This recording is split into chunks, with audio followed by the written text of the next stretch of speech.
Cumprimento o Sr. Presidente da Academia de Marinha. Muito obrigado pelas suas palavras. Cumprimento o Sr. Vice-Almirante, Vice-Chefe de Estado da Armada e os senhores anteriores Presidentes da Academia de Marinha. Os seus confrades, académicos, os seus convidados, amigos, familiares e os senhores e meus senhores. Espero não os desiludir. Eu vou falar de uma coisa de que gosto, o que vai ser fácil de perceber. Basicamente, irei falar de 3 tipos de relógios.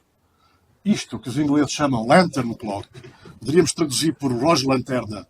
Eu não gosto nada desta tradução, porque nem há certeza que lantern esteja relacionado com lanterna, e pode ser a corrupção de lantern, que tem a ver com o latão. Portanto, quando estes relógios aparecem, eles são feitos num novo material, que é o latão, em substituição do ferro, que era o que antes se usava. Depois falarei, digamos, de um filho, no aspecto da relojoaria inglesa, que é o relógio de mesa, e também o relógio de caixa alta inglês. São 3 tipos de relógios tipicamente ingleses, que outras relojoarias de outros países não fizeram assim, seguiram outras filosofias. Uma pequena lembrança do que se passava antes. Portanto, os relógios mecânicos surgem em finais do século XIII, têm uma finalidade monástica, são de pesos. Está aqui um belíssimo exemplo da Catedral de Salisbury, lindíssimo, de 1386 aproximadamente, ainda trabalha, e é dos mais antigos relógios deste tipo que sobrevivem. Como veem, ele não tem mostrador, nem era preciso. Estes relógios chamavam apenas os monges para as orações e para as tarefas diárias. No século seguinte, os relógios começam a aparecer em edifícios públicos e, no mesmo século, começam a aparecer os primeiros relógios de mola, dado que estes são de peso. É mais simples, muito mais simples, do que fazer molas em aço, que era difícil de fazer. No século seguinte, XV, surgem os primeiros relógios com uma finalidade doméstica. E também surgem, mais tarde, os relógios de uso pessoal. Todos estes relógios que acabei de falar trabalham pouco tempo, 8 a 30 horas. Se forem de 8 horas, vão requerer 3 vezes corda por dia. Se forem 30 horas, requerem só uma vez. Tem uma variação diária grosseira de 15 minutos ou mais, e nem sequer as pessoas saberão se estão a atrasar ou a adiantar. Dão indicações astronómicas, calendário religioso, etc., bonecos que mexem, tudo isso, porque precisão é coisa que eles não têm.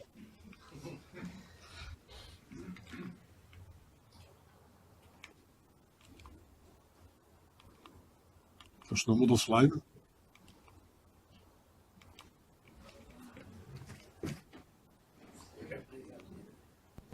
Alguém que dê aqui ajuda ao Sr. Comandante. Não está a mudar o slide.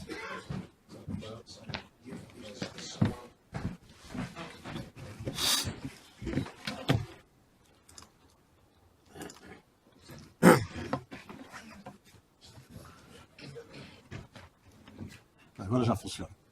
Gosto muito desta pintura, porque além de ter uma mulher bonita, que é a Isabel de Portugal, tem o seu marido, Carlos V, e eles são representados com este pequeno relógio de molas, uma vez que não é de pesos, em cima da mesa.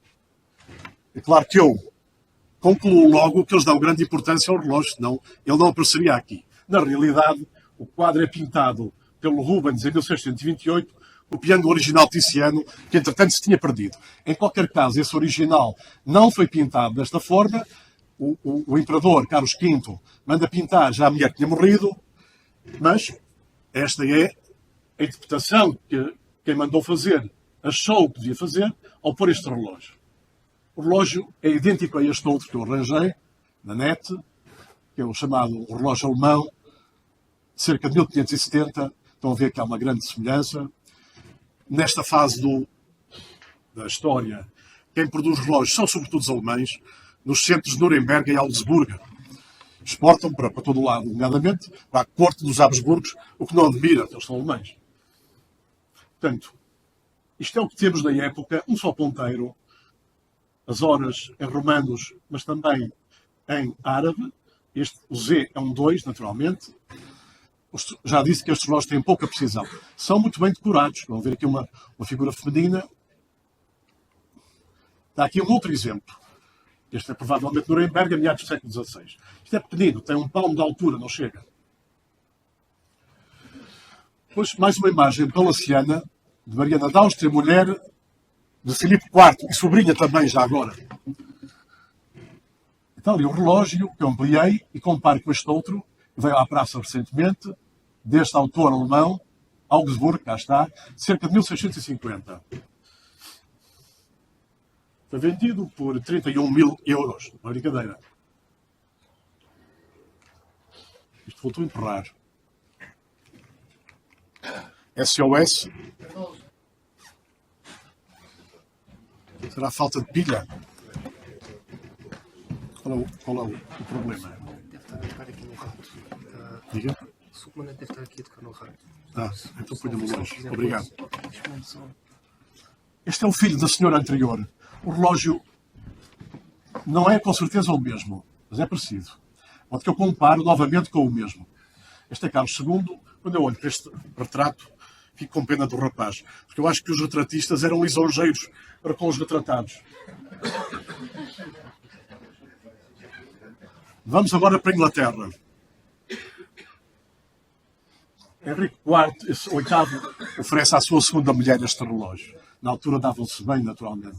Este relógio é de pesos. Estão aqui as cordas e está aqui um peso. Não foi tão generoso como o Carlos V, está visto, não é? Porque um relógio de pesos é mais barato que um relógio de molas. Pela razão que eu já expliquei. Agora vamos mostrar Thomas More, que ano passado foi comemorado por toda a parte, cá também, os seus familiares e os membros da casa dele. Isto é um estudo, como está ali escrito, 1527, em que aparece um relógio de parede. Mais tarde, este estudo deu origem a este quadro.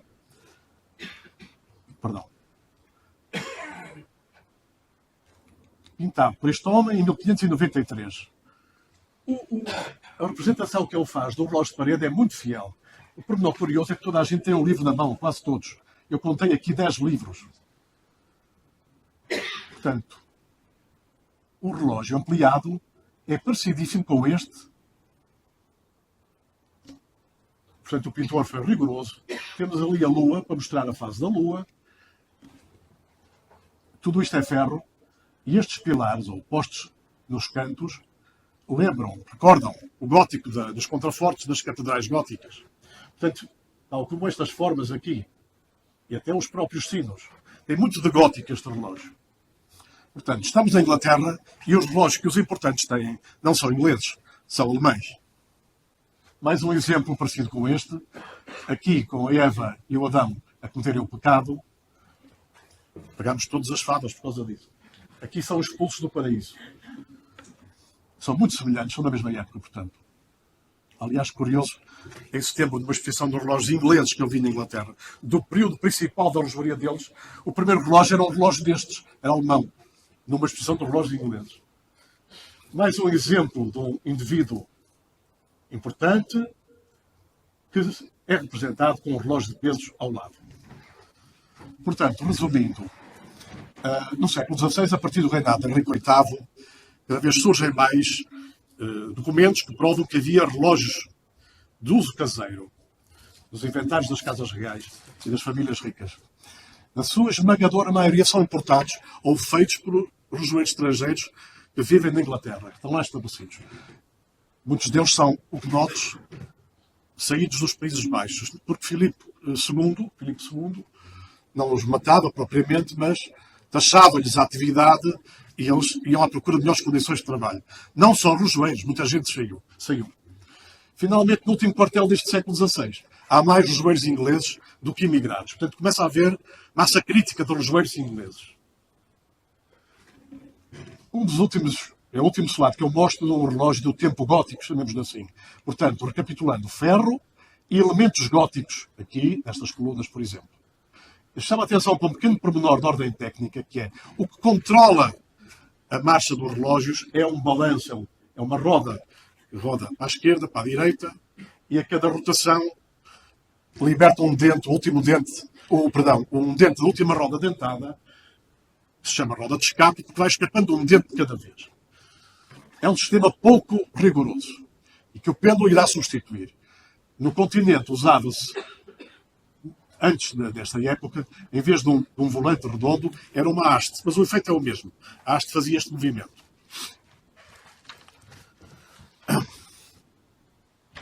Estes são os primeiros exemplares, chegaram aos nossos dias,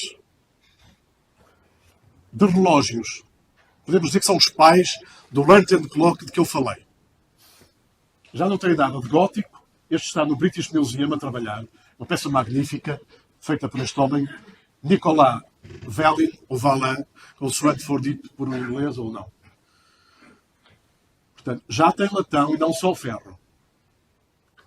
Mais um estrangeirado, ou melhor, ao contrário, um imigrante em Inglaterra. François Noll o fez em Londres, 1588. Este 1598. Curiosamente, este tem 2 ponteiros, o que é uma grande arrogância, porque o relógio não tem, nesta fase, rigor nenhum para merecer 2 ponteiros. Uma vez que eu disse, e mantenho, a precisão de um relógio nesta época não chega sequer a 15 minutos por dia e ninguém sabe para que lado o erro é cometido.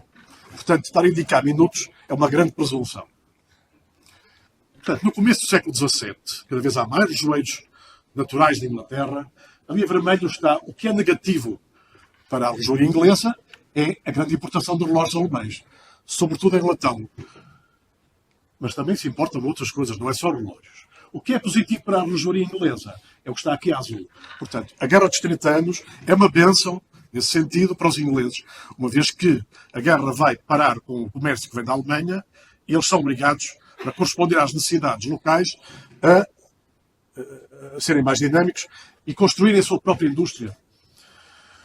Por volta de 1620, graças a esse fenómeno da Guerra dos 30 Anos, disse, eles são cada vez mais e começam a querer que o rei lhes outorgue uma carta profissional. Isso começa em 22, mas só em 31 é que Carlos I lhes dá essa carta de profissão conhecida, vai criar a Clockmakers Company. Esta companhia de relojoeiros é fundamental na qualidade do que eles vão fazer, porque, além de terem um objetivo de controle do seu próprio interesse e, portanto, evitar a entrada no negócio de muitos outros estrangeiros, eles vão regulamentar a atividade e vão fiscalizar que quem faz relógios os faz bem feitos. Cobram taxas, aplicam multas, obrigam a provas, enfim. São um bocadinho prepotentes por vezes. Mas eu acho que isso teve muito a ver com a qualidade da relojoaria inglesa. No século XVII, resumindo, temos os primeiros Lantern Clocks ao gosto inglês. Esse gosto foi feito não só pelos ingleses, mas pelos emigrados huguenotes que vinham dos Países Baixos. Tiveram um papel muito importante, essa gente. O latão é novo material, o ferro é abandonado e os relógios têm alguns detalhes de inspiração neoclássica. Vamos ver então os primeiros exemplos de Lantern Clocks. Todos eles são pendurados na parede ou em cima de um suporte que está fixo na parede e tem um peso que vem para ali abaixo. Tem que se dar corda 2 ou 1 vez por dia.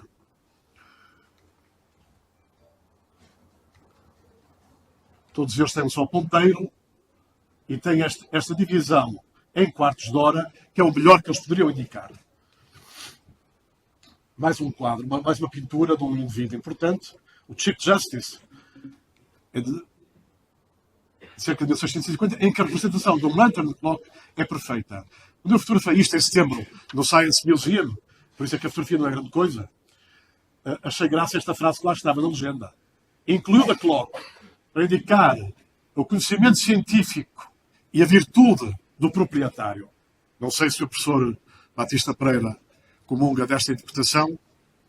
Eu não sou especialista de pintura, mas para mim interessa é a representação do relógio que ali está. Agora vamos dar um salto qualitativo colossal. É talvez o momento de maior salto qualitativo, é a chegada do pêndulo. Galileu é a personagem mais importante, mas depois é este alemão, este holandês. Eu vou tentar falar holandês.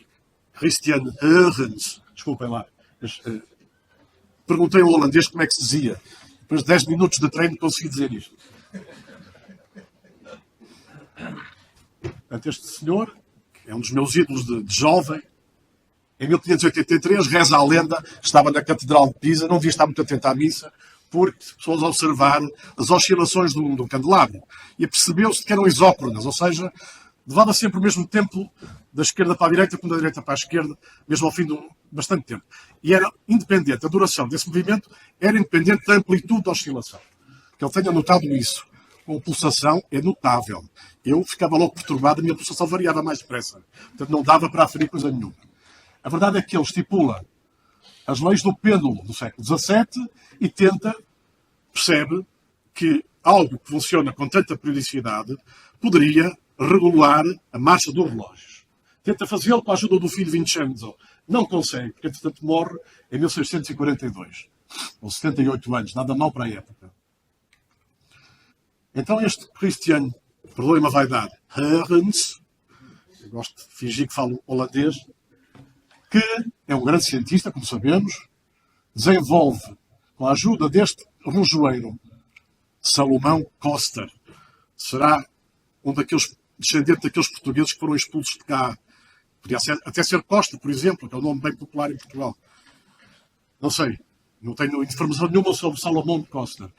O que eu sei é que o cientista chama-o a ajudar e em conjunto fazem o primeiro relógio controlado por um pêndulo. É uma revolução na precisão do relógio. O relógio foi apresentado em 1656, lá no ano seguinte, no Parlamento holandês. Este é um dos primeiríssimos relógios do Salomão Coster e tem esta belíssima assinatura aqui. Salomão Coster, Haia, met privilégio, 1658, com privilégio. Aquele senhor que estava ali atrás, estes Fromentil, são de origem também daquela zona dos Países Baixos. Este é o pai, este é o filho. São relojoeiros na Inglaterra. E o pai manda o filho, John, para a Haia para trabalhar com Salomão de Coster. Até há algum tempo atrás, o que se dizia é que ele foi apenas buscar o know-how do pêndulo, como se fosse, portanto, beneficiar apenas ele. Recentemente começou a ser dito por eruditos que não é bem assim. Houve uma transação. Os Fromentil em Inglaterra eram importantes, tinham já inovado imenso e foram também dar o seu know-how ao Salomão Coster. Ele não terá ganho muito com isso, porque ele morre no ano seguinte, coitado, em 59. O filho, John, regressa 8 meses depois a Londres e poucos meses depois sai este anúncio fantástico no Mercúrios Políticos. Era um jornal do regime do Cromwell. Era pago inclusivamente pelo regime. Saía todas as semanas. Em que se diz que apareceu agora um relógio que foi mostrado, examinado perante Sua Alteza, o Lord Protector, o Cromwell, e que pode marchar durante uma semana, um mês ou um ano. É extraordinário. Com uma simples subida do peso, ou da mola, ou enrolar da mola. Pode funcionar com molas ou pesos. Esta presunção de que um relógio pode trabalhar um ano, ou um mês, ou até uma semana, tem tudo a ver com a precisão acrescida. Na realidade, quando um relógio falhava tanto por dia, não fazia qualquer sentido pela trabalhar uma semana, porque estaria completamente fora de horas. Agora já faz sentido. O pêndulo veio trazer essa precisão. Claro que ele diz onde é que o relógio se vende. Neste sítio, no sinal da Sereia, em Lothbury.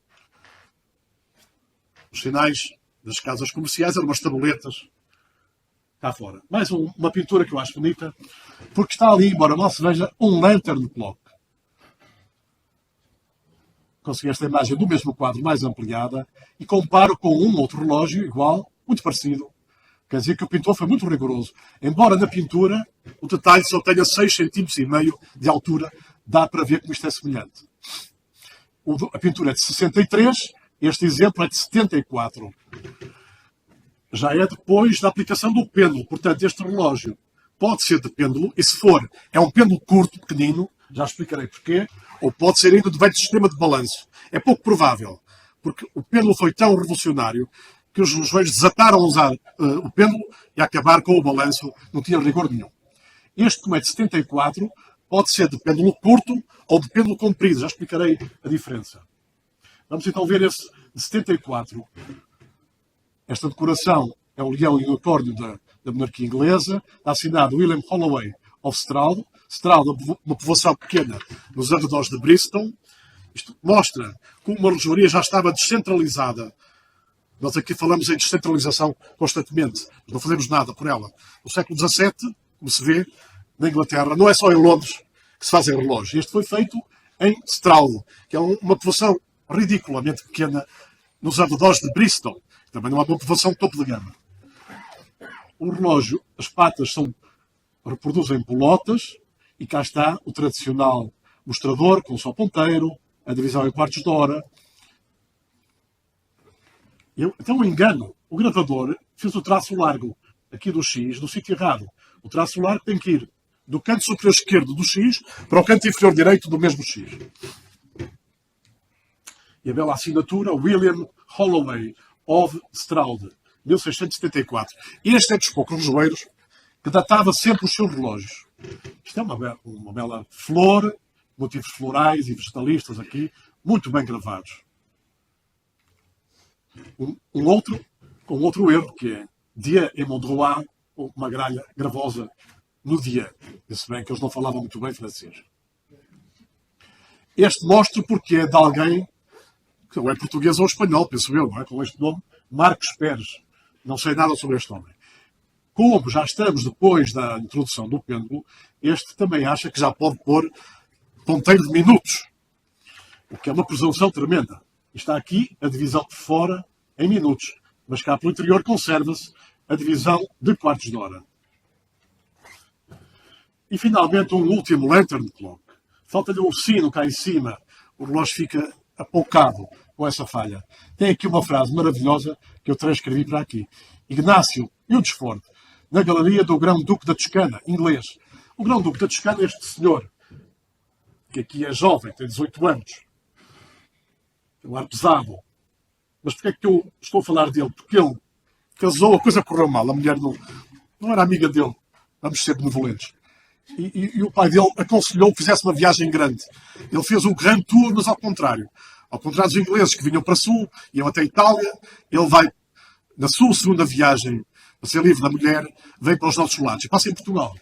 Passa em Portugal, traz, na comitiva, que é vastíssima, traz este artista, Pier Maria Baldi, que faz muitos desenhos magníficos. Este é do nosso conhecido Tejo, ali a Torre de Belém, um bocado deslocada para o meio do rio, se calhar, os nossos Jerónimos.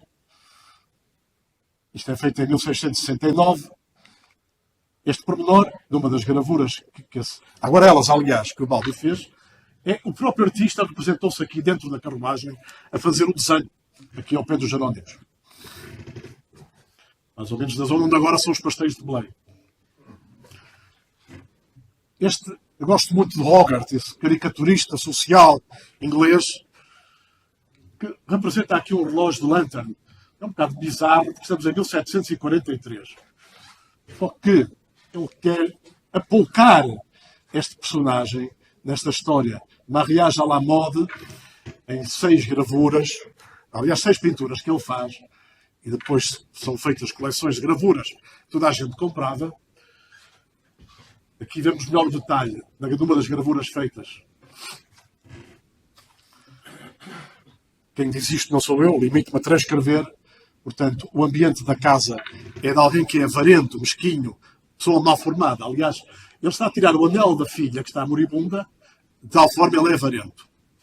Um casamento correu mal entre a filha de um mercador rico, que é ele, e o filho, Valdevinos, de um aristocrata falido, que é um clássico nas óperas e por aí fora. O cão faminto ali, a comer a cabeça do porco. O mau gosto da pintura, que este crítico explica muito bem, ao analisar o quadro, que é arte holandesa barata, de má qualidade. Vamos então falar da nova moda, que são aqueles relógios que eu apresentei há pouco. A nova moda passa a ser, já não é o lantern clock, que o Hogarth tinha metido naquela pintura para apolcar a personagem, chama a atenção, porque desde que o pêndulo é apresentado pelo Fromentil, o Fromentil inova e começa ele próprio a fazer relógios de caixa alta e de mesa. São invenções dele. A grande diferença para a outra relojoaria dos outros países é o uso da madeira como caixa exterior. Quase todos os outros usavam metal ou outras coisas, não madeira. E, portanto, pela primeira vez, temos aqui relógios fantásticos em madeira. As caixas não são ainda muito ricas. Vamos ver então. Portanto, isto é a partir de cerca de 1660. O pêndulo desta fase ainda está associado a um escape de palheta, ou seja, já vou explicar melhor. A precisão é grande, mas ainda vai ser muito melhor mais à frente. A autonomia já é de um dia, de semana, mês ou ano. E vamos então falar de relógio de mesa e relógio de caixa. Há designações várias para esses relógios. Bracket clock, um bracket é isto, é um suporte fixado na parede sobre o qual é posto o relógio. Table clock, também relógio de mesa. Spring, por ser de mola. Vamos usar a designação portuguesa do relógio de mesa, que é mais sensata. Pode-se pôr onde se quiser, naturalmente. Esta casa está aqui. Parece que não há revelação, mas há. Porque este pórtico neoclássico é o primeiro feito em Inglaterra por este arquiteto conhecido, John Webb. Está ali o mesmo pórtico visto de outra perspectiva. E por aqui se vê que o Fromentil, que é o autor deste relógio, portanto, o célebre Azueres Fromentil, mandou um filho para a Haia, para a oficina do Salomão de Costa, faz isto por volta de 1660, é uma caixa ebanizada, que segue a tipologia do pórtico do John Webb, copia literalmente. O mostrador é muito sóbrio. Já temos 2 ponteiros, agora temos sempre 2 ponteiros. Um outro exemplo de um outro joelho famosíssimo da família de Nive, que são de Oxford, também segue o mesmo estilo arquitetónico, chamemos assim. Chama a atenção para um pormenor que eu acho muito curioso, que é, nos edifícios há um rebaixo nesta zona para que o gotejar da água da chuva não vá pela fachada do edifício, mas sim pinga a partir dali. Então, neste desenho que eu fiz, tento explicar o que acontece. A água, como não pode voltar para trás e depois escorrer por aqui abaixo, pinga diretamente ali. Que necessidade havia de fazer isto num relógio que é para estar dentro de uma casa e que é de madeira? Nenhuma. Mas isto só chama a atenção para este detalhe, pela circunstância de tudo ser bem feito e rigoroso. Capiteis coríntios magníficos. Uma gaveta para guardar a manivela da corda. A beleza dos mecanismos. A decoração, que ninguém vai ver, mas é feita. Esta peça é fabulosa. Chama-se peão. A mola está dentro deste cilindro. E só os ingleses praticamente é que seguem isto. Antes da força da mola chegar às rodas dentadas, passa por este peão, desenrolando destas espiras de menor diâmetro para a de maior diâmetro. Porque ao fim da semana, quando a corda começa a esgotar-se, a mola está cada vez mais fraca. Mas o aumento do diâmetro da espira faz com que a força motriz na roda dentada de início seja constante. É um requinte da engenharia relojoeira. A assinatura do autor, Joseph Nive London. Um outro exemplo dele, já fora do estilo arquitetónico. Os relógios agora têm uma pega em cima. São envidraçados a toda a volta. São para ser vistos. São portáteis e, como tal, podem ser vistos no centro de uma mesa ou de outro sítio qualquer. A razão da pega também é levá-los para a mesinha de cabeceira à noite, puxar o cordel e ouvir as horas a tocar, o quarto de hora e a hora, e ficamos a saber que horas são. Na escuridão daquela época, em que não é fácil acender uma luz, dava muito jeito. A parte de trás do mecanismo é trabalhada com esta beleza que estão a ver aqui. Este tem o que chamam os ingleses, e já chamavam na altura, grande sonnerie. É um francesismo que tem a ver com o facto de terem recebido tantos huguenotes. Nesta época eles já tinham também fugido de França, desde a revogação do Edicto de Nantes pelo Luís XIV em 1685. E vão imensos huguenotes franceses para a Inglaterra, imensos. Artesãos de grande gabarito vão para cima de 600, pelo menos. E eles ajudam imenso a relojoaria inglesa. Grande sonnerie, é um exagero. Este relógio, em todos os quartos de hora, toca a indicação do quarto e a última hora completa. Se uma pessoa dormita, como alguns de vós estáis a fazer, passa a vida a acordar de quarto em quarto de hora, acorda, é horrível. Um outro exemplo, já não ebanizado como este, ou de ébano, é este em nogueira. Mas nogueira da melhor qualidade. Cortada para dar este efeito formidável. Isto não é Reis de Nogueira, é Nogueira. Estes ornamentos nos cantos do relógio são magníficos. Os ponteiros também, já vão ver. A chave da corda, lindíssima. Tudo é bonito. O cuidado de pôr aqui o escudete, e deste lado também, embora a fechadura seja só de um, mas tem que haver simetria, não é? Cá está a platina traseira, muito bem decorada. Um outro exemplo do mais célebre e mais valorizado, hoje em dia, relojoeiro inglês, Thomas Tomkin. Vamos falar mais dele. Londini Fessio, em Londres, o fez. Este relógio é de cerca de 1688. Este homem vai ao cúmulo de pôr o cordel à esquerda e à direita para ser puxado e o dono do relógio saber às escuras a hora e o quarto de hora da madrugada. É o único que faz isto dos dois lados, porque ele não sabia se a pessoa levava o relógio para a mesinha de cabeceira do lado esquerdo ou do lado direito da cama. É tão requintado quanto isso. Mas ninguém faz isto. Se o cordel está deste lado, me daria o bom senso a pessoa pôr do lado mais conveniente. Mas não. Este homem vai a esse ponto. Reparem o gabarito de execução deste mostrador. A gravação é sublime. Ele usa os melhores gravadores.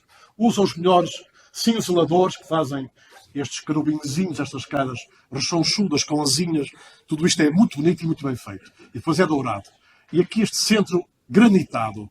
Isto era picotado quando se picava a carne. Mas estão a ver o que é fazer isto em latão. Tudo isto é latão. Latão aqui prateado para dar este contraste com a cera negra que preenche os números. Os ponteiros são magníficos. Ele inova nos estilos e é copiado pelos outros. Cá está a platina traseira dele. Thomas Tomkin Londini Fessio.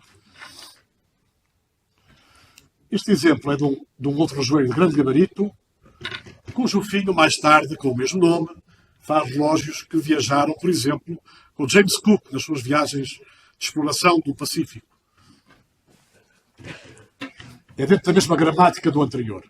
Mas já aqui, agora vemos que esta decoração com latão vazado é também nas aberturas laterais. Ampliei para esta dimensão para se perceber a categoria dos ponteiros. Reparem que os ponteiros são trabalhados. E são, se seccionássemos qualquer um deles, veríamos que têm forma, têm espessura variável ao longo do comprimento. É dificílimo de fazer. Isto é pequenino. Estão a ver aqui este chanfro em curva. Ali, tudo isto é lindo de se ver ao vivo. Este homem, eu não vou dizer que é feito como as casas, que fica mal, mas reparem neste queixo, nestes lábios. Eu estou a citar o que diz a Wikipedia, onde fui buscar isto. Noticed Habsburg Lip of the Emperor. Se a própria Wikipedia chama a atenção, porque é que eu não posso fazê-lo? Os Habsburgos tinham esta característica, enfim, não lhes dava beleza. Mas porquê é que eu tenho aqui este senhor? Porque este Tompion, este relógio Tompion, foi feito para ele. Este homem é concunhado do nosso Pedro II. Uma vez que as irmãs, a mulher dele é Leonor Neuburgo e a mulher de Pedro II a segunda mulher de Pedro II é Maria Sofia de Neuburgo, irmã dela. É uma peça fantástica. Vamos vê-la melhor. É do Tompion e foi feito para um imperador. É um relógio valioso, naturalmente. Já está. É um grande sonnerie. Os ingleses ainda hoje usam este francesismo, não sei se é por Senobeira, ou se ficou do século XVII, quer dizer que toca aquela imensa quantidade a todos os quartos de hora. Várias armas dos Habsburgos, a qualidade da pega, tudo isto muito bem cinzelado. Mais dois exemplos de relógios de mesa na mesma época. Como já entramos no século XVIII, isto é tartaruga, as aplicações são em prata, é mais rico, isto é marchetaria. Outros dois exemplos, agora acharoados, em fundo verde e em fundo vermelho.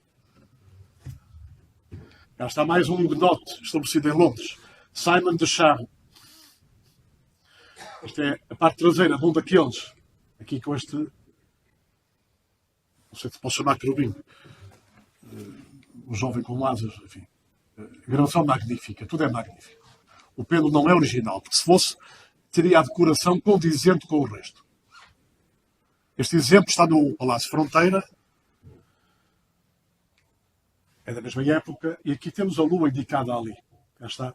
É do autor Thomas Cartwright, do qual há um relógio de caixa alta na sacristia da igreja de São Roque, onde eu ia visitá-lo de vez em quando. E ao fim de muitos anos passou para outra sala lá. Uma peça magnífica, esse relógio de caixa alta. É dos primeiros relógios. Até agora, só vimos relógios de mostrador quadrado. Eles passam a ter um arco, que é isto, um arco quebrado.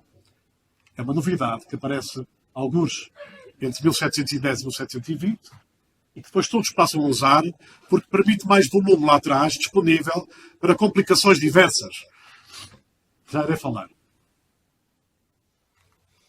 Agora, uma imagem trágica do afundamento da Nossa Senhora de Guadalupe, um galeão espanhol que em 1724 se afundou ao largo da ilha de Hispaniola, atual República Dominicana. Salvaram-se 500 a 600 pessoas que seguiam a bordo. O navio que acompanhava foi ao contrário. Em 600, só 30 sobreviveram. Uma catástrofe. Em 1970, mais ou menos, foi possível retirar lá do fundo os destroços. O que é que aparece? Aparece este relógio. Esteve quase 3 séculos debaixo d'água, salgada, e é notável como o latão, se fosse ferro não tinha sobrevivido, mas sendo latão, sobreviveu. Portanto, o relógio não pode ser posterior a 1724. O que todo o meu conhecimento, sendo maioritariamente teórico, é agradável encontrar testemunhos concretos de que a teoria bate certo. Eu tive a sorte de ver aqui estas imagens, neste mesmo sítio, quando há cerca de 10 anos houve aqui uma conferência sobre precisamente esses achados do Nossa Senhora de Guadalupe. Portanto, quer o mecanismo sobreviveu, quer o mostrador. Só lhe falta ali um dos ornatos. Reparem a semelhança deste mostrador com este que aqui está. Ou com este. São muito parecidos, são da mesma época. Mais 2 hugonotes a viver em Londres. Favre é a corrupção de Fabre, ou Favre. E deu Favre, uma vez que o inglês tem dificuldade em falar francês. Mas o inglês, Favre, Favre, acho que está a dizer Favre, não é? Sabe de charme.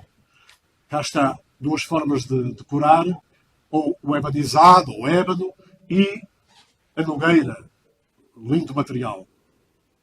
Há aqui um losango, um pequeno losango, a meio do setor dos quartos, que era para ajudar as pessoas. Tinham dificuldade em ler o segundo ponteiro, as pessoas de idade, e quando vissem o ponteiro de minutos em frente àquele símbolo, significava que estavam a meio do quarto de hora. Muita gente continuava só a olhar para o ponteiro de horas e a ler aqui no interior o quarto de hora. Tinham dificuldade em compreender o segundo ponteiro. Sobretudo as pessoas de mais idade. É como hoje os jovens trabalham com os smartphones à vontade e as pessoas da minha idade já não o fazem. Ou não o farão nunca, se calhar. Vamos agora ver no pormenor este relógio. Já está a platina traseira muito decorada. A assinatura é repetida atrás. Aqui uma cara, um diabrete, ali uma ave. Em simetria uma outra ave. Parecem aves canoras, parecem. E um cesto de flores e frutos.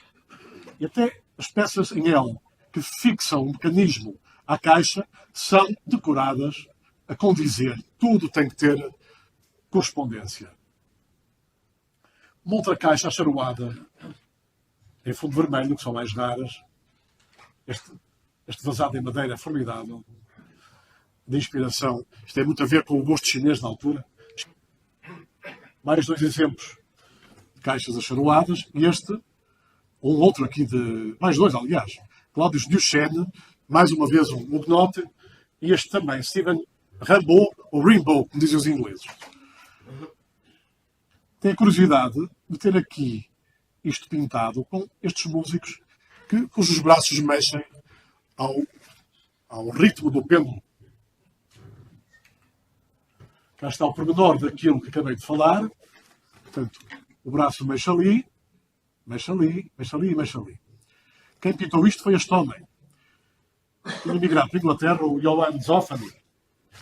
E vai trabalhar com este relojoeiro, que é o Stephen Rimbaud, para quem pinta. Porque ele especializou-se em relógios musicais e muitos deles têm esta decoração com autómatos que mexem as mãos ou os braços. Às vezes são representações de trabalhos em oficina e, portanto, ele precisa de alguém que pinte. Este homem que acaba por fazer uma carreira artística de vulto, já fora deste âmbito, Porque foi lançado nitidamente por ter trabalhado com este. Claro que este é o patrão dele, ele até o retrata em 1764.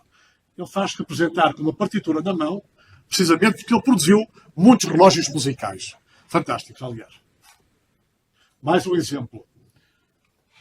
Agora aqui a decoração já é, a caixa já é de mogno, que é um novo material. Na segunda metade do século XVIII, já não se usa praticamente a nogueira, nem o ebanizado, vê-se sobretudo é o mogno. Este exemplo mais exuberante é da Casa Museu Anastácio Gonçalves. É de carrilhão, tem 3 orifícios para dar corda. Uma peça imponente. Só quero chamar a atenção, dentro do relógio de mesa, estes 2 relógios excepcionais. Aquele que já há um bocado falámos, aliás, não falei do relógio dele. O Medici, o Cosme III de Medici, viajou para Portugal em 1669, jovem, depois é o Grão-Duque da Toscana, e o primo dele, que é o Guilherme III de Inglaterra, que é holandês, como sabemos, oferece-lhe este relógio que manda fazer pelo Tonken, o melhor rejoeiro da época. Em 1697, julgo eu, é oferecido por volta de 1700. Este relógio foi vendido há 3 anos por 4,5 milhões de libras. É um absurdo. Considerava eu até há poucas semanas. Mas quando um atum foi vendido em Tóquio por 3 milhões, não me interessa a moeda. O relógio está barato. Eu preferia o relógio a 10 daqueles atuns, não tenho dúvidas. Mas é notável como o percurso de uma peça faz toda a diferença no seu valor. O relógio foi encomendado por um rei, Guilherme III, para oferecer a um primo, que também é terceiro, e foi feito pelo melhor rejoeiro da época, Tonken. Eu estive ao pé deste relógio, pude tocar-lhe, enfim, sem estragar. É uma peça fantástica. Ali com as armas dos Medici. Um outro relógio notável, podem ver no British Museum, atrás de um vidro, este relógio incrível do Tonken, é muito grande. Não sei se eu escrevi aqui à altura, talvez não. Porque trabalha um ano inteiro. É de mola. A mola está dentro destes cilindros cá em baixo. O relógio propriamente dito está aqui para cima, decorado com a representação da Britânia, prata por todo o lado e latão dourado, enfim, uma caixa rica, ébano. Viram o que é trabalhar 13 meses, não é sequer um ano, é 13 meses, e tocar imensas vezes. Toca uma quantidade brutal de vezes. A partir de 1690 pertenceu, na altura, a Guilherme III e à sua mulher Maria II, depois pertence a este Conde de Romney, e depois vai para a família Mostyn, Lord Mostyn. E só em 1982 é que vai para o British Museum, onde está. O ritual dar corda, que é anual, é uma cerimónia que é hoje em dia aproveitada pelo British Museum, o evento. É patrocinado por alguma empresa, com certeza, que aproveita para se mostrar. E as pessoas registram neste livro qualquer coisa que queiram escrever. Este registro é feito desde 1793. É notável. Podemos ver quem é que assinou o livro anualmente. Os historiadores gostarão, com certeza, de saber. Para dar corda, abrem aqui atrás, esta portinha cá atrás. Cá atrás não, que é à frente, é do lado da frente. Onde se vê, está aqui a manivela da corda, que é enorme, para vencer a força brutal da mola. Eu penso que possam várias pessoas dar corda. Se cada uma der uma volta, já fica contente. Tomara eu dar uma volta ali. Está tão bem feito que o Tonken pôs aqui uma graduação que diz 1, 4, 8 e 11 e 12 meses, em que este indicador vai enchendo da esquerda para a direita, até para se saber quantos meses tem já garantidos com a corda que é dada. Vamos então agora falar do irmão maior em tamanho apenas, porque todos são originados, relembro, em 1660 aproximadamente, com a revolução que a família Fromentil fez na relojoaria ao criar o relógio de caixa alta. Porquê este relógio? Porque os pesos ficam guardados no lantern clock. Os pesos estavam à vista, era uma chatice porque as crianças ou os adultos, descuidadamente, podiam dar encontrões ao pêndulo ou aos pesos. Portanto, um case clock em inglês, ou grande father, ou grande mother, estas designações são do século XIX. Tem a ver com uma canção em que se referia ao grande father clock. Os primeiros são também do tipo arquitetónico, da parte de cima. Este é Carlos II, casado com a nossa Catarina de Bragança. Pulo aqui para dar a escala. O relógio é pouco maior que uma pessoa. Ele aqui está a receber um ananás. É o primeiro ananás feito em Inglaterra. Os jardineiros estão-lhe a oferecer. Eu não mostro isso, mas refiro pela curiosidade. Cá está aquele pormenor do friso, reproduzindo fielmente o pormenor na arquitetura, que num objeto que está dentro de casa não faz qualquer sentido, a não ser pelo rigor da reprodução. Estas grinaldas, esta decoração, que tudo isto é magnífico. Outro relógio do Fromentil desta data foi vendido pela Christie's em 2012 por 385 mil libras. Na altura valia muito mais em euros. Com esta treta do Brexit já não vale tanto assim mais em euros. Mas porquê? Porque é de uma família formidável, que são os tais Fromentil. Este é aquele indivíduo que foi para a Haia aprender a tecnologia e ensinar o outro.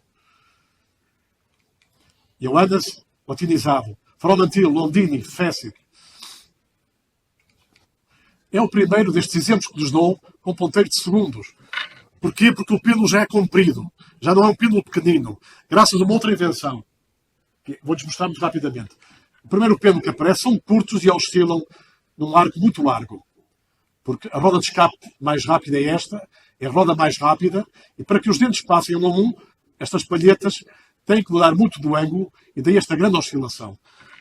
Depois, quando é criado o escape de âncora, aqui, enfim, usado um termo náutico, pela analogia com uma âncora desta peça, que se chama âncora, daí o escape de âncora, tudo isto foi reinventado, isto é de 1670, a oscilação agora é muito mais pequena, é desta posição para esta, e os pêndulos passam a ser muito mais rigorosos, e o relógio sobretudo, porque, embora o Galileu tenha percebido o isocronismo das oscilações, ele também constatou que, se o ângulo fosse mais pequeno, a precisão era maior. Então, o pêndulo curto dá períodos muito pequenos, os relógios são muito nervosos. O pêndulo real chamam assim para um pêndulo que dá 1 segundo de oscilação da esquerda para a direita, ou vice-versa. E o pêndulo fazem pêndulos de 1 segundo e 1/4, que depois desistiram, não dava jeito nenhum. Esta é a evolução dos relógios. Começam por ser muito simples e depois começam a enfeitar as madeiras com embutidos magníficos.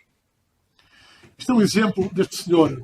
A variedade vai ser tal na decoração das caixas que este homem, que é deputado, escreve para a mulher que mora longe, Lime Hall, em Cheshire, no norte de Inglaterra, a 300 km de distância, dá-lhe uma opinião sobre o tipo de caixa que ele vai comprar. Ela responde de uma forma muito simpática: My dearest soul, I think black suits anything. Portanto, ela escolhe o preto, ou seja, o ébano, ou ebanizado, para não ter problemas de combinar com os restantes móveis do aposento. Este homem herda de um tio uma casa maravilhosa. Penso que ninguém questiona. Não era assim quando ele herda. Isto é, alguns anos depois, as obras que lá fazem. E cá está a variedade que estava à disposição dos que tinham dinheiro para comprar relógios, que agora a boa marcenaria inglesa, que ganhou muito com os hugonotes. Os hugonotes não vieram só na profissão de relojoeiros, vieram em muitas atividades, entre elas também na marcenaria, e ajudam ao desenvolvimento da marcenaria inglesa. Aqui a simulação de ostras, pela forma como a madeira é cortada. Isto é folheado em cima de uma base de carvalho. Vamos ver rapidamente mais exemplos da decoração.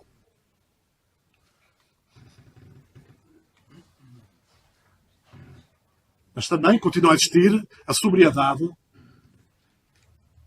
que é dada apenas pela qualidade brutal da madeira de nogueira, bem cortada e bem escolhida.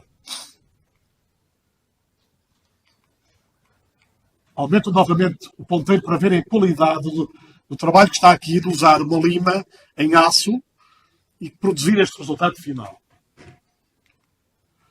Nesta gravura do Hogarth, mais uma vez, há ali um caixa alta. Como veem, ele executa bem, embora na gravura isto é muito pequeno.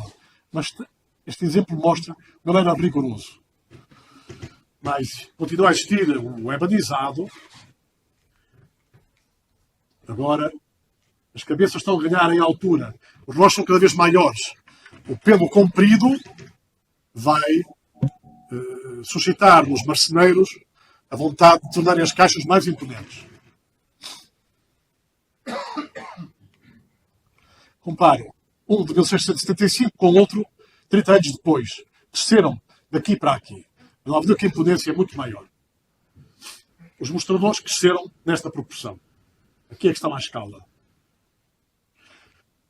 E passou a ser normal o calendário e o ponteiro de segundos. No princípio do século XVIII, tem 3 exemplos. Aqui, a marchetaria já enche toda a superfície livre. É incrível o trabalho que está aqui. Isto é um puzzle de madeiras. Não é embutidos. Tal como este. Está no British Museum este. Isto aqui é abstrato. Toda esta decoração aqui é vegetalista e até configuração humana. Reparem, até nas superfícies convexas temos esta decoração. O ponteiro de horas continua a ser fantástico. Reparem os efeitos que são dados para dar relevo, forma às próprias pétalas. Aqui umas figuras quase humanas que emergem das volutas e das formas vegetalistas. Sr. Professor, espero não estar a dizer barbaridades. Não referi, mas refiro agora, quando o pêndulo passa a ser usado, o pêndulo comprido, é normal nas portas um óculo para vermos o pêndulo a trabalhar.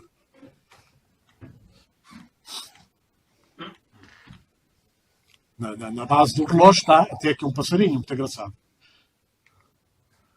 Este mostrador mostra pela curiosidade de ter o 4 romano feito de forma correta, com um 1 e um V. Porque o normal não era isso. O normal é isto. Então, porquê esta exceção? Porque este toca em conformidade com esta notação romana correta.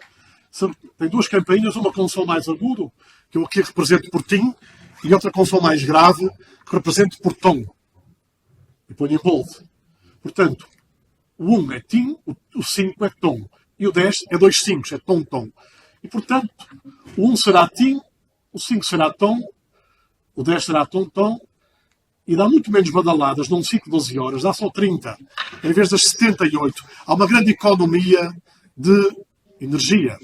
Ao mesmo tempo, eu até acho que há a vantagem de ficar na nossa memória auditiva. No máximo, ouviremos 4 toques. É fácil de produzir de memória. A verdade é que isto não vingou. Isso é muito complicado para as pessoas. Portanto, são poucos os relógios que têm o 4 assim e não com os 4 lumes. Então, porquê é que faziam os 4 da forma que faziam? Para dar melhor simetria com o 8. Porque, em termos de simetria, ganha. Uma outra maneira fantástica. Este relógio está na Fundação Medeiros de Almeida. Foi comprado pelo Sr. Medeiros de Almeida em 1958 pela módica quantia de 1.800 libras, na Sotheby's. Uma peça lindíssima que eu recomendo que vejam. Trabalha o mês inteiro. E cá está um retrato do famoso Tompion. Neste ano em que ele morre, 1713, o homem que fez o primeiro cronómetro de marinha tem 20 anos. E com essa idade faz o seu primeiro relógio de caixa alta. Este é um outro joelho famosíssimo que foi aluno de Tompion, depois ficou sócio dele e casou com uma sobrinha do Tompion. Acabou por suceder no negócio quando Tompion morre em 1713. Este homem privou muito com John Harrison, o homem que faz o cronómetro de marinha. E tê-lo ajudado. Tem mérito, também tem ele, na produção do cronómetro de marinha. Inclusivamente, quando o Harrison veio para Londres, por volta de 1730, George Graham, que é este homem, empresta 200 libras, que era muito dinheiro na altura, para ele poder começar a fazer o seu primeiro cronómetro com algum financiamento. É ele que o apresenta ao Board of Longitude, que era a comissão encarregue de atribuir o prémio a quem conseguisse resolver o problema da longitude. Ele morre em 1751 e é sepultado ao lado do tio por afinidade e mestre e amigo até. Não resisto a contar que eu tinha que visitar o sítio onde eles estavam. Nunca me aproximei tanto deles, que eram célebres, como dessa vez. Estava sentado por cima do túmulo deles. E estava concentrado e até um pouco emocionado, estou a ser sincero, porque eram dois ídolos meus. Mas depois ficou tudo estragado. Quando eu me apercebo que ao lado estava a sepultura de David Livingstone, o explorador africano. Porque me ocorreu logo esta frase, Dr. Livingstone, I presume. Imaginei o Tompion virar-se para o lado e perguntar-se se ele era o Livingstone. Porque essa foi a frase célebre que o Stanley produziu, alguns no sertão africano, quando encontrou finalmente Livingstone. Há frases que metem Doctor, que ficaram célebres, como o Sherlock Holmes, como é que ele dizia? Dr. Watson, esqueço-me agora. Mas esta para mim é mais célebre. Dr. Livingstone, I presume. Eu estragando a minha concentração e respeito para com o Tompion e o Graham, ao ler e ao ver que ao lado estava sepultado o Livingstone. Não estou a ser brejeiro com esta piada. Isto aconteceu mesmo. Agora, uma casa notável, que já visitei em Bath, a 200 km de Londres, famosa pelas suas termas. Toda a elite inglesa frequentava. As pessoas, em 1820, a dirigir-se para lá nas suas cadeirinhas. Lá está uma fachada neoclássica. Porque o Tompion também lá esteve, no final da sua vida, e ofereceu este relógio que está na chamada Pump Room. Ainda hoje lá está. Tem estado sempre ali desde 1709. Portanto, há 310 anos que este relógio ali está. É um relógio mensal e é dos primeiros que tem arco cá em cima. Mais um exemplo de um belíssimo relógio de mais um huguenote, Cláudio Duchesne. Aqui com um arco ainda dos primeiros arcos. Ainda não tem a forma habitual. Uma caixa riquíssima, em beleza. Este é um relógio posterior. Este tipo de cabeça começa a ser diferente. E agora, uma outra decoração, que é o acharoado em fundo vermelho, por exemplo. Este está na Casa Museu Anastácio Gonçalves. Também recomendo que vejam, tem lá bons relógios.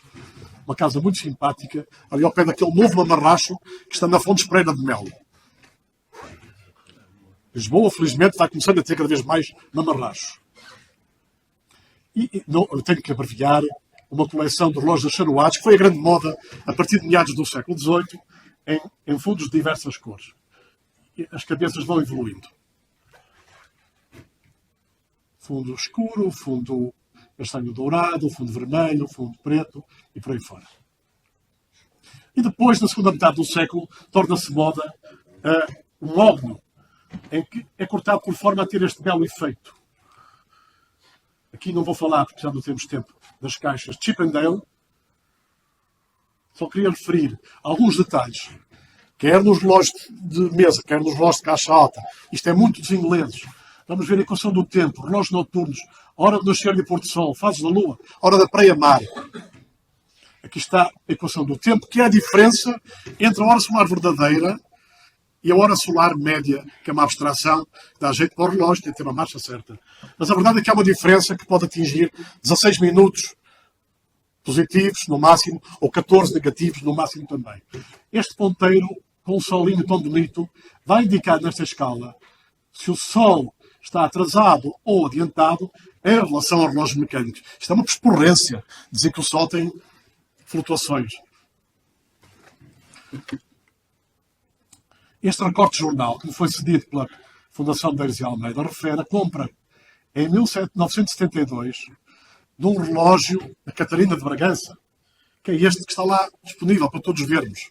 É um relógio noturno, ou seja, não tem ponteiros, tem aquilo que está ali vermelho. É aberto e a luz da candeia passa por trás.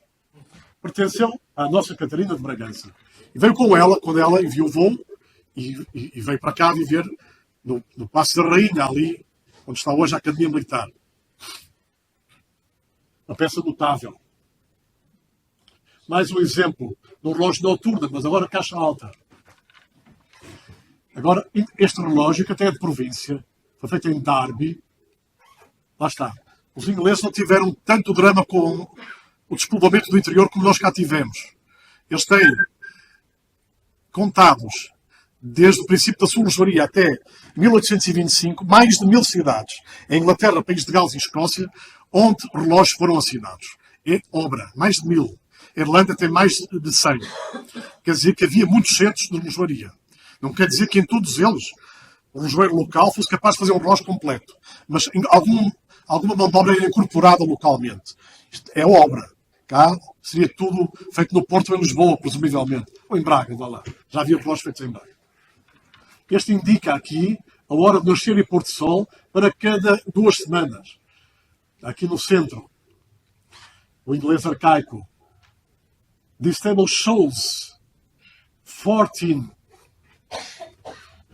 E agora mostro algumas luzes, porque são muito curiosas, são pintadas normalmente. Esta é particularmente encantadora. Com estas pestanas, parece ter rímel. A boquinha muito feminina. Esta também é feminina. Esta não, esta é masculina, tipicamente. Mas os lábios são algo femininos. Indica ali a hora da pré-amar, neste caso às 3 horas. E aqui o dia do mês lunar está no dia 15. Esta é um bocado tristonha, mas esta é gravada. Embora as estrelas sejam pintadas. Estas estrelas são caricatas, quer dizer, é uma espécie de hub. E aproveito estes hemisférios para pôr aqui estas decorações. É bonitinha esta lua, um relógio assinado Manuel José Dias, Porto, cerca de 1795. Mas ele importa, o mostrador pelo menos é importado. O grande centro de produção de relógios pintados, de mostradores pintados, é Birmingham. Não é Londres, é Birmingham. Esta é feita, mas enfim, é gravada, não é pintada. Esta é francamente feia, isto é um desastre. Este é um homem que trabalha em Filadélfia. Faz o que pode, mas ninguém é obrigado a ter jeito para desenhar, certo? Mas eu nunca vi uma lua tão desastrosa. Pode ser a face oculta da lua, não sabemos. Não? Este é caricato, este exemplo, porque a lua, estamos em lua nova, não há lua, está escondida atrás deste hemisfério. Mas só põe aqui uma pequena lua. Quer dizer, isto é uma descoberta astronómica, com certeza. E acabo com esta outra lua, nesta caixa em Nogueira, fantástica, imponente esta lua.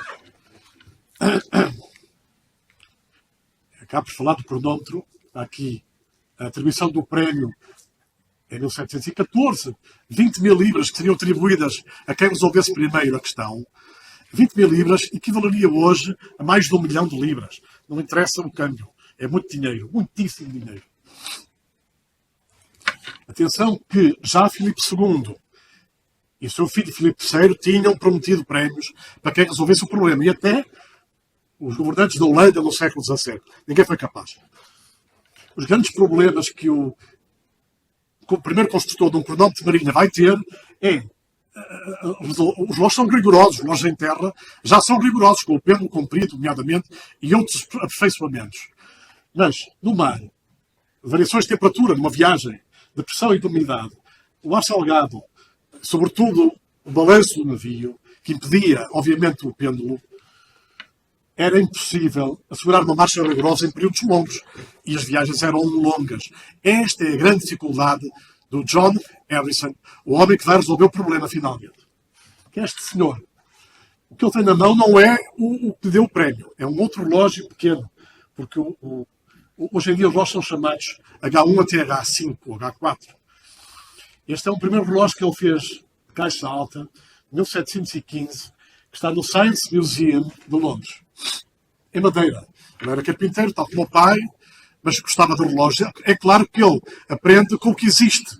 E o que existe é fruto de tudo aquilo que eu lhes falei. Daquele dinamismo empresarial, daquela massa enorme de relojoeiros ingleses, muitos deles de origem continental, e que, sabe lá Deus porquê, gostaram de fazer relógios. Os ingleses têm coisas estranhas, gostarem de barómetros. A maior parte dos barómetros em Inglaterra são feitos por italianos. Compreendo a frustração de um italiano a fazer barómetros num país onde está sempre sol. Os ingleses gostam de prever o tempo, mas não sei porquê, está sempre chuva. Mas enfim, adoram barómetros. A esmagadora maioria dos barómetros feitos no princípio do século XIX são feitos por italianos. Falo com conhecimento de causa, porque uma série deles, e a maior parte são assinados por italianos. Este senhor é um grande senhor. A odisseia da construção do primeiro cronómetro é fabulosa e é muito bem contada por uma escritora americana chamada Dava Sobel. um livro que escreveu que há uns anos, chamado Longitude, salvo erro, e depois foi passado a filme e a episódios na televisão. Um filme maravilhoso. Um dos segredos deste homem é que ele só usa madeira nos mecanismos. Mas nos sítios onde o atrito é grande, ele resolve o problema usando lignum vitae, que eu penso que se pode traduzir por pau santo. Ou pelo menos uma das variedades de pau santo. Que é uma madeira que não requer lubrificação. Ela própria tem algumas propriedades de lubrificante. E é dura, madeira mais dura e mais densa. Vai ao fundo de um instante. É uma densidade, salvo erro, de 1,4 ou à volta disso. Este é o H1, mais tarde chamado assim. Levou 5 anos a fazer, foi testado numa viagem em Lisboa em 1736. Neste navio e a viagem de regresso naquele outro, no Orford. É super complexo isto. No século XX, um oficial da Marinha Inglesa chamado Rupert Gould teve permissão do Departamento da Marinha, onde os relógios estavam, os 4 cronómetros do Harrison, para os recuperar. Levou 13 anos a fazê-lo. Este é o H2, feito em 5 anos. Não chegou a ser testado devido à Guerra da Seção da Áustria. Os ingleses estavam em guerra com a Espanha e era perigoso testar o relógio no mar e ficarem sem ele. Tinha um valor estratégico grande, ter o primeiro cronómetro, como é evidente. Uma magnífica decoração, é só ali. Made for His Majesty George II, by order of a committee, held no dia 30 de junho de 1737. O H3 também não foi testado no mar, porque o próprio Harrison percebeu que havia deficiências várias. No entanto, é a primeira vez que ele usa uma liga bimetálica e rolamentos muito bem feitos, que ainda hoje continuam a ser usados de outra forma, mais evoluída, mas ele é o homem que trata disso primeiro. E cá está o famoso H4, que é uma coisa grande, embora pareça um relógio de bolso, mas não é de bolso. Ele tem 13 centímetros, é uma coisa grande e pesada, não dá para estar no bolso. O Harrison aqui parte para uma filosofia completamente diferente. Ele percebe que mais vale ir para uma pulsação muito rápida que a torna mais imune ao balanço e às oscilações. Ele, no total, recebeu 23 mil libras, com muita refilice e ajuda de outros para que o Board of Longitude lhe atribuísse um valor. Nunca lhe deram um prémio da Longitude, porque entenderam que ele não cumpria todos os critérios. Há aqui uma certa má-fé, talvez. A parte de trás do mesmo relógio, eles não conseguem evitar decorar as coisas. Naqueles relógios que eu lhe tenho na vitrine, poderão ver, também não conseguem. Finalmente mostra este cronómetro já com o aspecto moderno, embora seja de 1825, desta casa boa, Frodsham. Foi vendido por 60 mil libras há poucos anos, porque tem este historial fabuloso. Vai na viagem do Beagle com Charles Darwin. Quem não gostaria de ter, não é? E depois participa nesta viagem de limitação de fronteira entre os Estados Unidos e o Canadá, que na altura ainda não é Canadá, em 1843. Pertenceu a 15 navios num espaço de 70 anos. 80, aliás. Foi comprado por esta fabricante de relógio e a Bonhams, a leiloeira inglesa, que avaliou isto em 5 a 10 mil libras, teve a sorte de vender por 60 mil. Porquê? Porque muita gente gostava de ter um objeto com esta história, certo? Um apontamento curtíssimo aos relógios de bolso ingleses também de que não falei. Esta é uma bela peça que tive o privilégio de ver e é de uma pessoa que está aqui nesta sala, não vou dizer quem, assinado Edward Lassell, janeiro 22, 1713, com as armas desse senhor. Mostrador em prata, semelhante aos que eu tenho ali, poderão ver, é da mesma época. Aqui um calendário, assinado Tomlinson, ali uma conchazinha. E isto reproduz fielmente o estilo que se usava nos mostradores do relógio de mesa e do relógio de caixa alta, ingleses. O belo mecanismo visto do lado. E este pormenor está ali visível nos exemplos que eu lhe pus. Chama a atenção para a corrente que está aqui. Que eu fiz este boneco à pressa no outro dia para mostrar o que é cada elo destes. Dei-lhes cor para perceberem que alguém teve que cavilhar. Primeiro furar cada elo, tem 2 milímetros de comprido. 2 milímetros é isto. Fazer 2 furinhos e cavilhá-lo a mais 2. Isto tem que funcionar, não pode partir, tem que durar. Os relógios todos que ali estão têm essa corrente deles. Quem fazia isto eram jovens órfãs, os orfanatos. Era uma forma de angariar sustento para o orfanato. Dava um cabo de visão, muitas vezes. A decoração é fantástica. Também aqui na parte de trás, estão a ver ali uma carinha, a assinatura do autor. Isto é para regular a marcha. Uma escala, rodando, para dar mais depressa ou mais devagar. Sem palavras.